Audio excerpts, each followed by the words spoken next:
Ал сабырлық қай кезде ол сабырлық?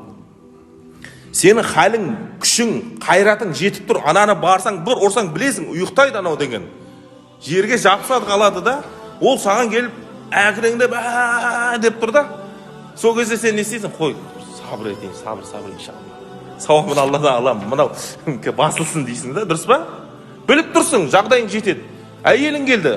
Әйелің келіп саған айғайлап жатыр. Сен білесің, ана әйелің сенің бір шапаланға тұрмайды ол. Бірақ сен не істейсің? Қой, сабыр дейсің да, жайлы басылсын. Ya басылады, кейін келеді өзі жайлы. Міне нағыз сабырлық сол. Пайғамбарымыз саллаллаху алейхи уассалам мүшриктерден көп зардап шекті, көп азап көрді.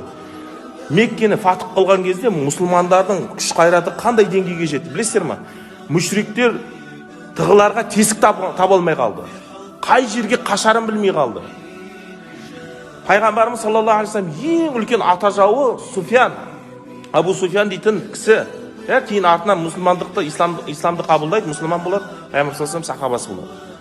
Қанша мұсылмандарды өлтірді, қанша Пайғамбарымыз саллаллаху алейхи уассаламға шығын келтірді.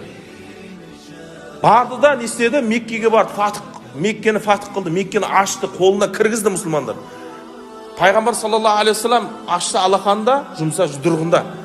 Ана мүшриктерді қалай азаптаймын, қалай қорлаймын десе өз қолында. Пайғамбар саллаллаху алейхи уассалам не істеді? Барып, барлығын кешіріп жіберді. Көрдіңіз ба? Ең керемет бір таңғаларлық бір оқиға. Пайғамбар саллаллаху алейхи уассалам не істеді? Абу Суфиян, өзі өлдім, біттім, құрыдым, мен қанша мұсылмандарға зардап шектірдім, қанша зиян келтірдім, бітті, енді мен өлдім деп тұрған кезде Пайғамбар алейхиссалату вассалам не істеді? Абу Суфиянды сүйіншіледі. Абу Суфиянның үйіне кіргендер болды, құтылды деді ғой.